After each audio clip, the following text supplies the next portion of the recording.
big questions we're asking here on News Track. Number one, has this economic crisis destroyed any semblance of Pakistan's policy sovereignty?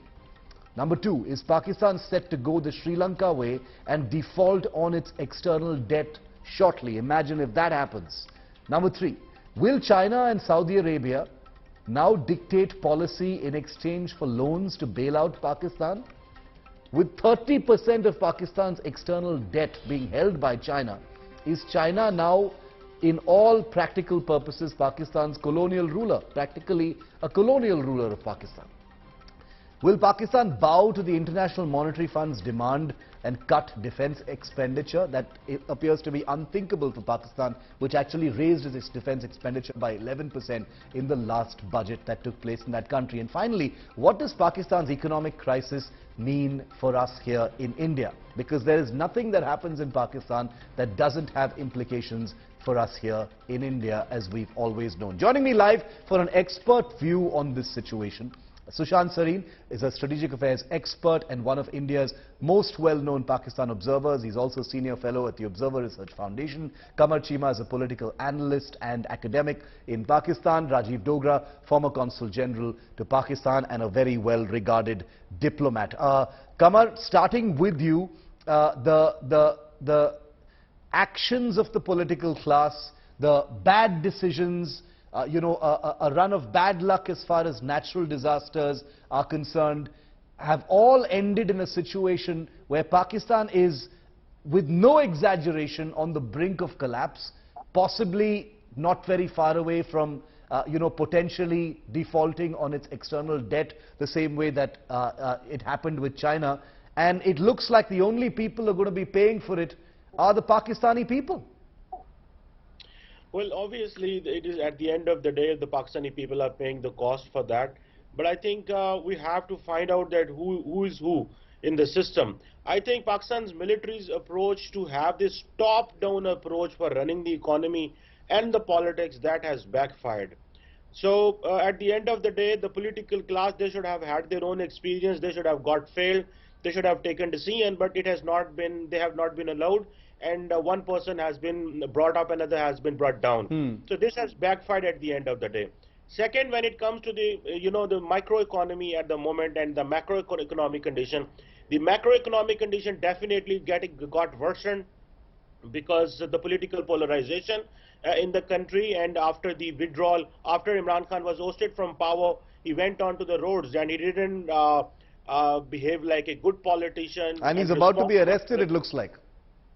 Sorry? And he's about to be arrested, it looks like. Any day now. I don't think so. They are just making, if they had arrested him, they would have arrested him much earlier, but there is a possibility of everything. So because of the politicians in Pakistan have been arrested, so he could be arrested. Okay. So at the end of the day, what feels is this political polarization, having this top-down approach, and not letting even the political parties and everyone to take a decision. So the natural course in the country is missing, where the people should have taken reins in their hands, and the military's position not to trust the political class for the national security decisions and for the other decisions is also a challenge for us. Okay.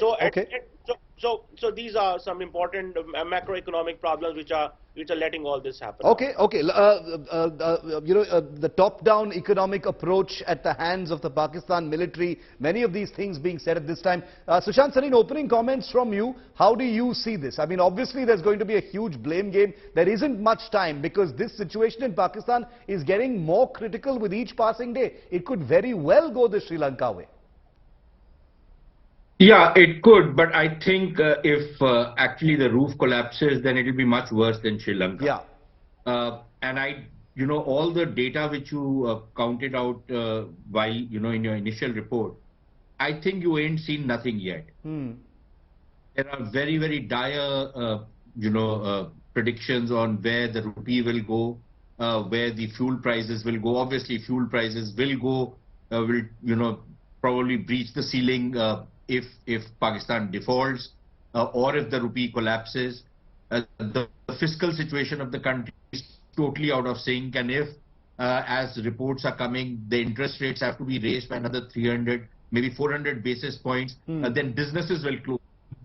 The Pakistan state as such will be broke because the debt servicing cost will be even more than the revenue which they are earning. Indeed. So every which way you look at it, it's, they are in a deep mess. But on the other hand, you open a Tim Hortons and there are queues of a kilometer long.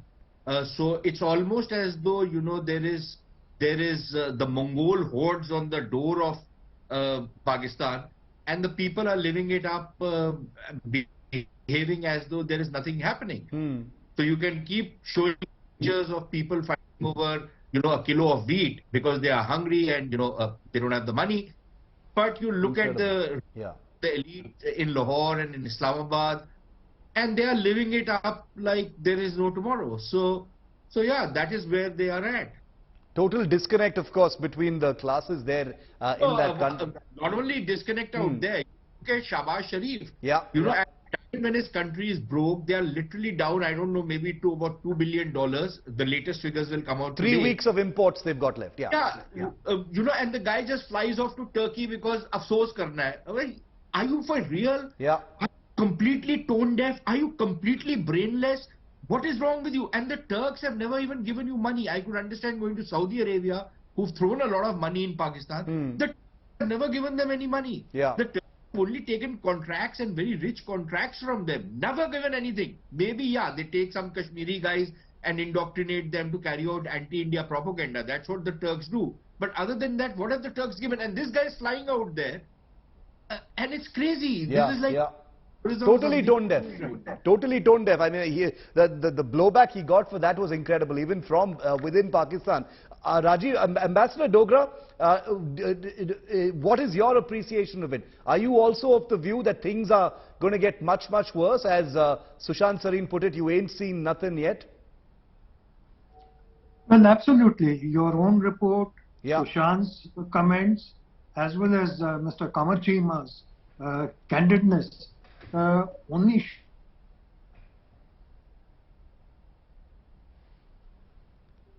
Sir, you've gone on mute. Ambassador Dogra, you're on mute.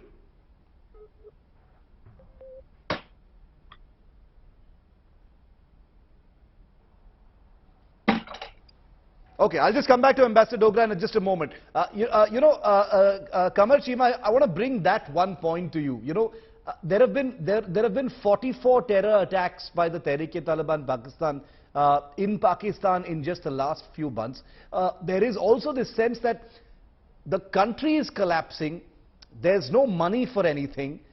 The country is on the verge of external debt default.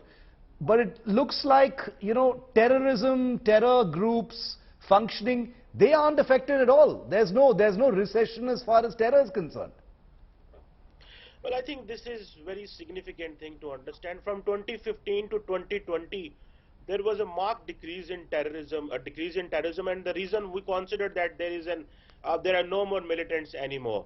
Imran Khan's approach to have the TTP back in Pakistan because he believed that the military solution is not a good solution, I think this has backfired. Now, all those TTP guys, those who are 30,000, 40,000, they came back with the families from Afghanistan after the Taliban came in power.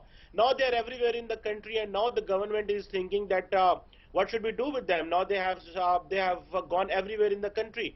So this is purely Imran Khan's desire. He wanted this. He asked the former DGISI Faiz Hamid to go and talk to them, and the Afghan Taliban said that okay, take them back. Now Afghan Taliban are in a good position because they're saying that all that is happening, this is emanating from Pakistan. Okay. So, and on the other hand, Pakistan-Afghanistan's relations are not good as well.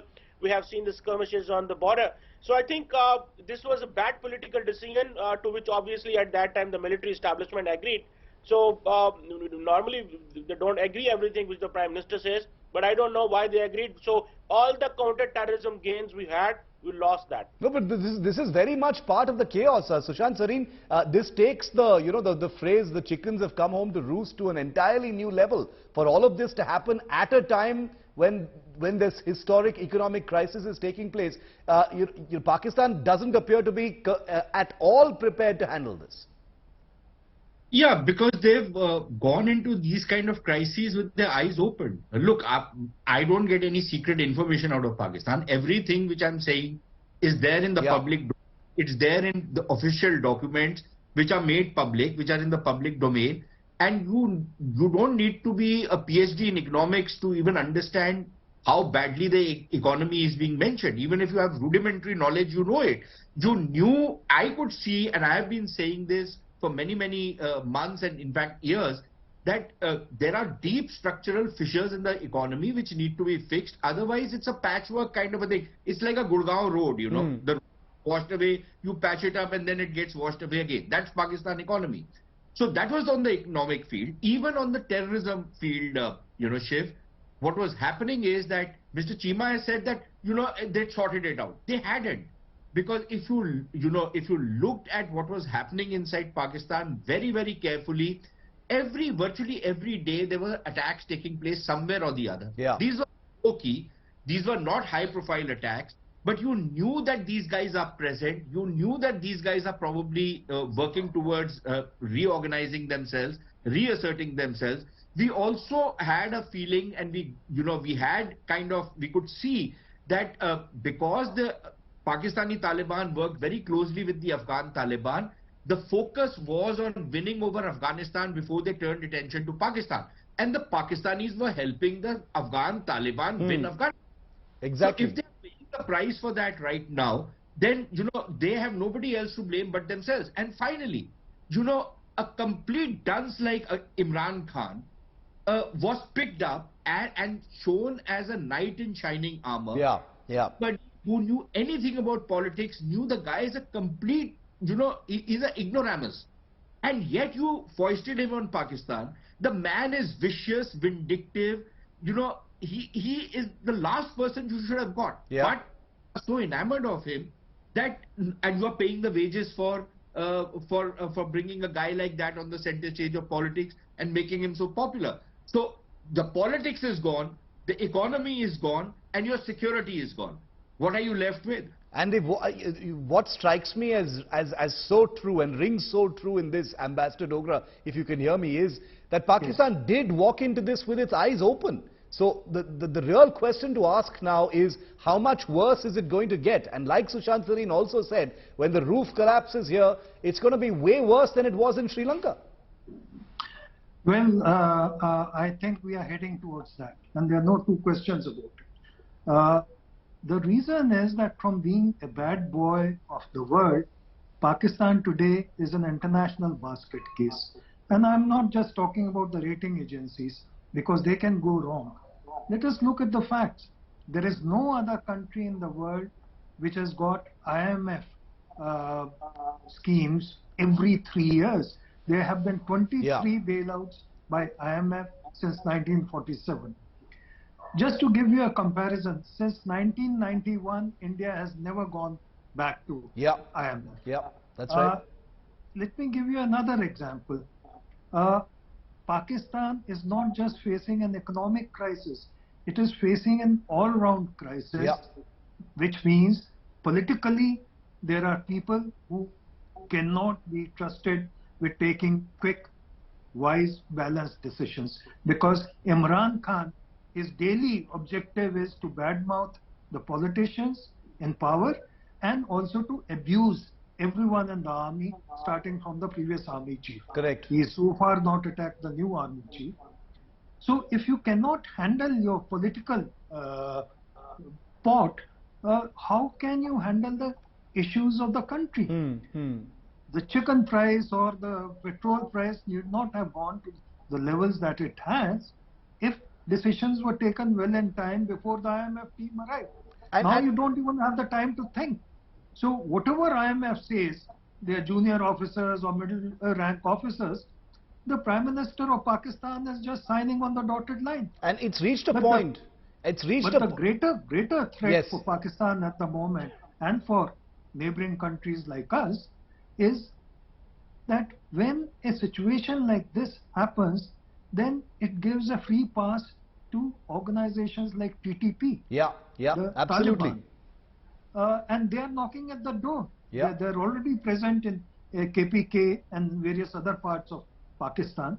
So when there is chaos, the situation would be much worse than Sri Lanka, because in Sri Lanka, people came out in anger on streets. Yes. But here, there are people who are armed to the teeth. Absolutely. You know, that's the reason why it could be far more chaotic. And Kamar, which brings me to the question about autonomy, you know, independence of policy making, all of that has gone straight out of the window. You know, whether it is the IMF's preconditions, you know, whether it is China's preconditions, they still hold 30% of Pakistan's external debt. Saudi Arabia, which as Sushant Sareen says, has been throwing money into Pakistan.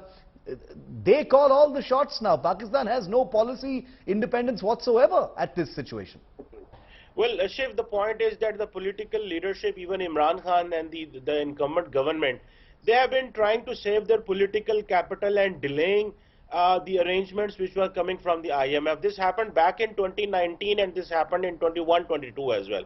So this is one reason. And now at the end of the day, they have to take those decisions because they failed to get the money from our Arab friends, from Saudi Arabia and from the UAE or from the China. So we couldn't get the loans freeze. We had to pay back the loans. And we couldn't get the debt restructure. We are getting the debt restructuring, but the loan freezing option was not for us, and we couldn't get the money from Saudi Arabia and UAE, which we normally used to get. And so, and this is what the Saudis and the Emiratis asked Pakistan to go to the IMF. So at the end of the day, when Ishaq Dar finance minister had to accept everything that came from IMF, so that's how the economy reached to this point. So we were depending on the Arabs. And obviously they are exhausted by giving money this way. Okay. And recently the Saudi finance minister... Sushant Sareen wants to answer you. Sushant, go ahead. Go ahead. You had a rebuttal for that. Yeah, you know, Shiv, the problem has been, and I've said this before, in Pakistan, debt is treated like disposable income. It's not. Yeah. And the moment you start treating debt like disposable income, then you don't intend to ever return it. So when the Saudis asked for their money back, the first time the Saudis asked for their money back, I think a year or two back, there were horrified looks on Pakistani faces. How come somebody has asked for his money back? How come the Saudis have asked for their money back? Now the biggest grouse is against China. China is such a big economy. What is $30-40 billion for them? Can't they, you know, give us a debt rescheduling on this debt? You know, after all, we are such good friends of theirs. What kind of friendship is China doing with us? Because they can't even, you know, agree to this kind of a debt rescheduling. Yeah. Pakistanis don't understand is debt rescheduling is as bad as debt default. Correct. The thing is that when you go in for debt rescheduling, then the creditors will demand many things from you which are going to be even more unpalatable than what they are demanding out of you right now. So have to understand that. But just one final point. I don't think, look, countries don't disappear because they default on their debt. There's anarchy, there might even be some bloodshed. But at the end of the day, I don't think Pakistan is going anywhere. So we don't need to worry too much. I think we will have a Pakistan of the sorts we like, that it's there and it's still, you know, not a big nuisance for us. Because Pakistan does not have any revolutionary streak in them. There is no revolution coming in Pakistan. Come on this. Romanticize revolutions, but they are not a revolutionary people. Because, you know, it's a one thing to get swayed by fast poetry and all that nonsense, but they are not a revolutionary people, so nothing will happen. There will be some scenes of the sorts you saw in Sri Lanka, but beyond that, it is the people of Pakistan are the most submissive people, which is why the army can rule over Pakistan and the bureaucracy can ride roughshod over the people, as can the politicians. Do you think a politician in India can do what a politician in Pakistan does? Or a bureaucrat in India can do that? They try it, but look at the kind of backlash which comes. So, in Pakistan, nothing will happen. Kamar wants to answer you. Yeah, Kamar, go ahead. Well, first of all, let me tell you that you know, the petrol prices have got 270. You know, the informal economy in Pakistan is bigger than the formal economy, and that's why the entire system is working. Since people have enough money, people have enough jobs, you know, everybody's talking it will default. You know, the Greece defaulted, Spain defaulted, other countries defaulted. So if we will default, that will be our own. This is going to be a failure and bad situation. But let me tell you, the people of Pakistan are resilient. They can fight back things will be better. It's not that it's economic crisis. We are a nation of 230 million people. We have survived against That is to Indian completely aggression shut so your far. eyes to the reality, Kamar. I mean, that's an sentence. emotional response. We have One sentence. we have seen Indian hostilities so far. We will face this as well. Don't worry, my friend. One sentence. Chief, Wasn't even talking about Indian hostilities, but anyway, yes, Sushant. So, this is the other myth which people like Dr. Chima, when they want to act very brave and, show a lot of bravado, they say, but, we have such a big informal economy. Yes, you have, which is precisely the reason why your country is in the kind of doghouse it is in. If you have such a large informal economy, the state collapses. A state cannot survive if that state cannot collect taxes. Exactly. That's the fundamental principle of statehood. And if your state cannot collect taxes from people, and the people are very rich, but the state is very poor, the state withers away. When the state withers away, even those people who are doing their black ka paisa will not be able to do it. Yeah. You are looking at, this is the definition of a failed state. But, he's a PhD in whatever, so I suppose he knows more than I know. Okay, he's smiling, but I suspect not in a very happy way. But Ambassador Dogra, last couple of questions. What kind of, since Kamar brought up Indian hostilities, I'll end by asking you, what kind of impact, if any, does this have on India? What should India be looking out for right now? Well, I don't think it will have a direct impact on India. Whether Pakistan economically goes down the tube or there are some protests, they will be limited to the territory of Pakistan. The only impact that can happen is when Pakistan starts exporting terrorism in a big way. But that's a separate question and a bigger question. Time only will tell. But what I want to emphasize is, which both Mr. Chima and Sushant have detailed well, is that there is no way, despite agreeing to all the IMF conditions, and they have agreed to them 23 times earlier, as I said, there is no way Pakistan can come out of this hole, because it does not have the industrial base, it does not have the export capacity. Its exports are just 10% of the GDP.